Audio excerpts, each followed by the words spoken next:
I've been wanting to get to this one for a while now. I have not read this. This is the article from The Atlantic by Emily Oster titled "Let's Declare a Pandemic Amnesty." I'm really eager to get into this.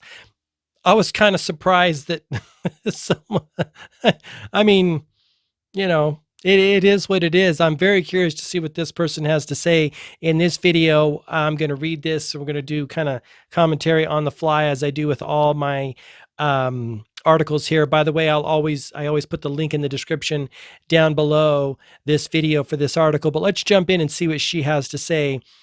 Subtitle is "Let's Focus on the Future and Fix the Problems We Still Need to Solve." I agree with that. We got a lot of problems to solve, and I'm ready to move on, right? We got plastic in the oceans, pollution in the air, a lot of other things other than COVID, and I'm ready to move it to the way back burner and start solving some of the other problems. And oh, by the way, in addition to the plastic in the seas and the pollution in the air, we also have a myriad of new problems because of extreme COVID measures that are now on our to-do list. So that's a thing too. All right. In April 2020, with nothing else to do, my family took an enormous number of hikes. We all wore cloth masks that I had made myself. We had a family hand signal, which the person in the front would use if someone was approaching on the trail and we needed to put on our masks. Okay, that's the way they roll. I didn't roll like that. Once when I was outside, I'm I'm outside. Once, when another child got too close to my 4-year-old son on a bridge, he yelled at her, "Social distancing." Okay. You got to protect yourself. Do what you need to do.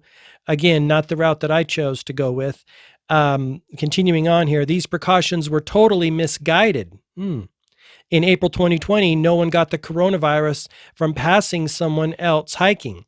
Outdoor transmission was vanishingly rare. Our cloth masks made out of old bandanas wouldn't have done anything anyway. But the thing is, we didn't know. Well, some of us knew. That's not entirely fair that we didn't know. Some of us did know. The fact that you guys didn't know, that's a thing. It's understandable. I have been reflecting on this lack of knowledge thanks to a class I'm co-teaching at Brown University on COVID. We've spent several lectures reliving the first year of the pandemic, discussing the many important choices we had to make under conditions of tremendous uncertainty. There was tremendous uncertainty, but let's pause for a moment and say it didn't come from another planet.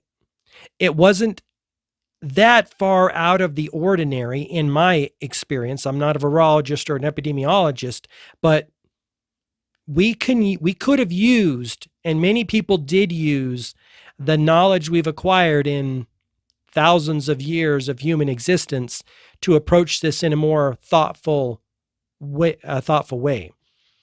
As I continue, some of these choices turned out better than others. To take an example close to my own work, there is an emerging, if not universal, consensus that schools in the U.S. were closed for far too long. I agree with that.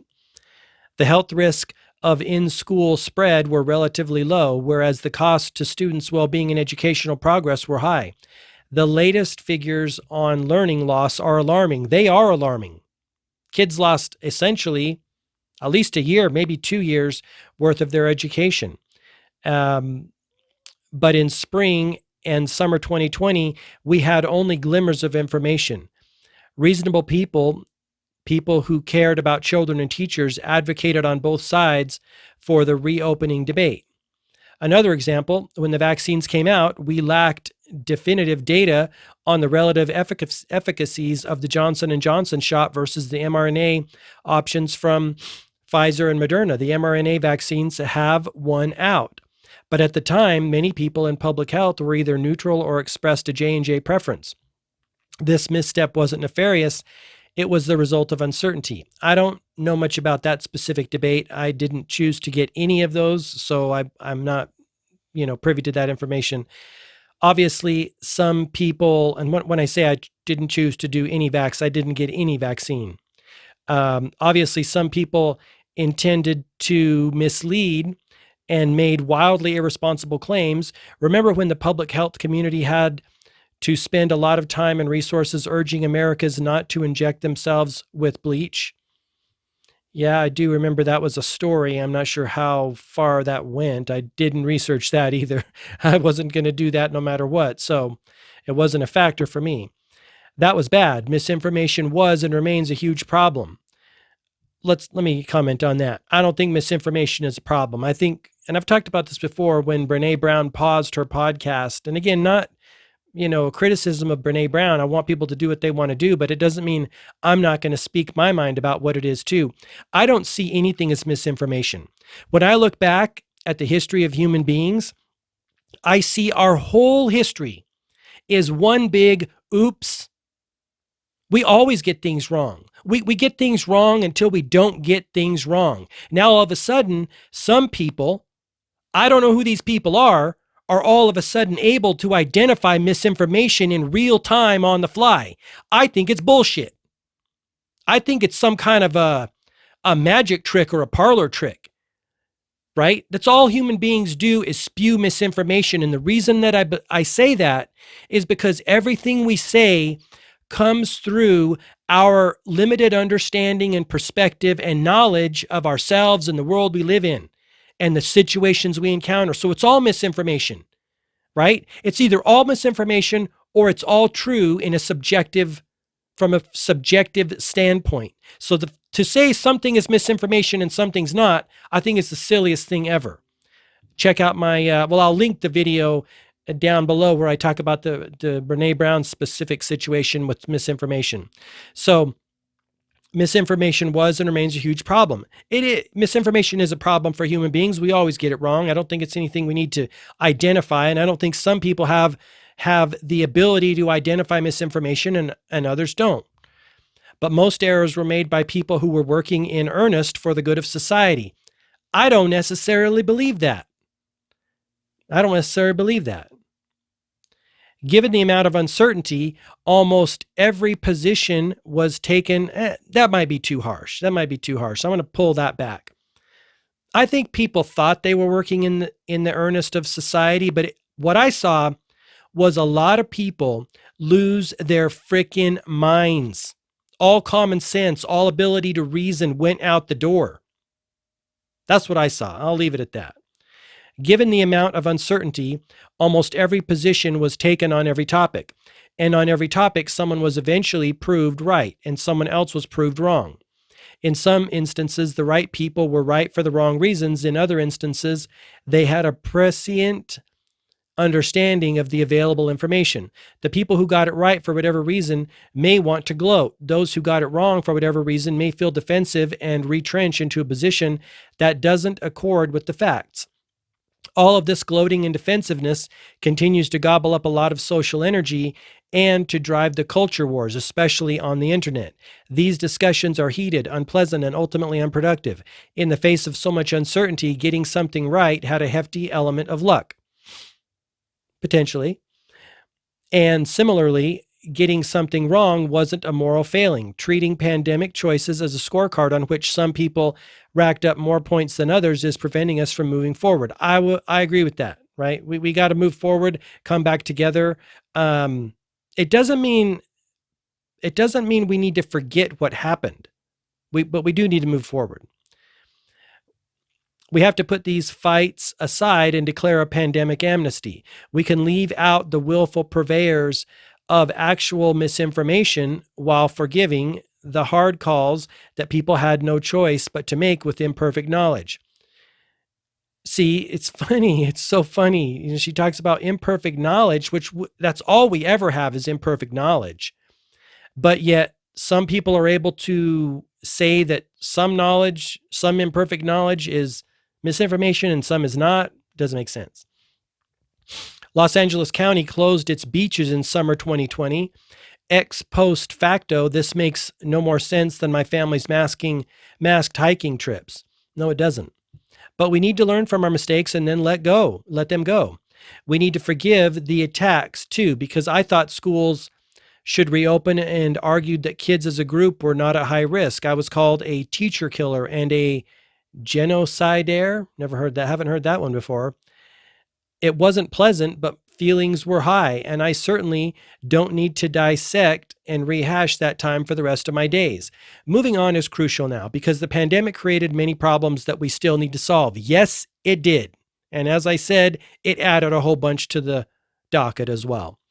Student test scores have shown historic declines, more so in math than in reading, and more so for students who were disadvantaged at the start. Amen to that. Students that were already behind fell even further behind. Like, this didn't help the cause. We need to collect data, experiment, and invest in high dosage.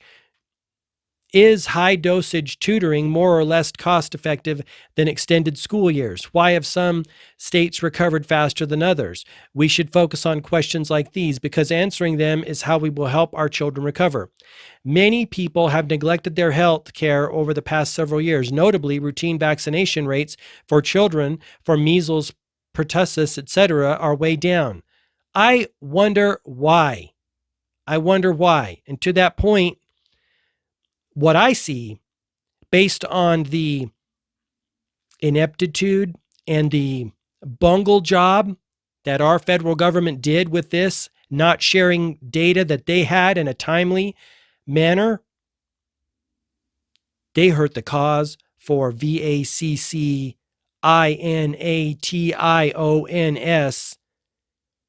probably permanently, and most certainly for the foreseeable future. And that was on them. They didn't have to take a hard-line Gestapo approach as they did. That's on them. And there's nothing that can be done about that. Personally, I will never trust the government in the way that I already kind of didn't trust them prior, and that ain't going to change. Okay. Let's see what we say here. Vaccination rates for children are way down. Rather than debating the role that messaging about COVID vaccines had in this decline, we need to put all our energy into bringing these rates back up. That's the kind of problem that I have with people that are like, oh, oops, our bad, but go back and do the thing that we already scared you out of doing. No, you don't just... Words are not going to change the situation. Actions always speak louder than words. And the actions of our federal government, including our public health agencies, they suck. They suck. And until they come out and say, we suck and we're sorry, and I don't even know if that's going to do it, but to say, oops, our bad, get back to doing the thing that you were doing prior, it ain't going to cut it. It's not going to cut it.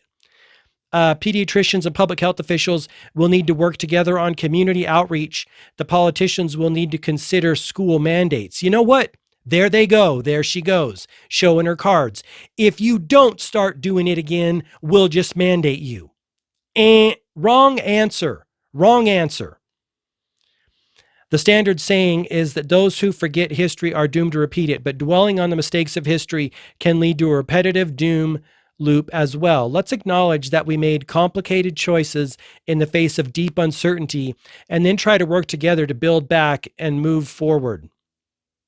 And let me just tell you who this person is. Emily Oster is an economist at Brown University. She is the author of The Family Firm, a data-driven guide to better decision-making in the early school years and expecting better, why the conventional pregnancy wisdom is wrong, and what you really need to know.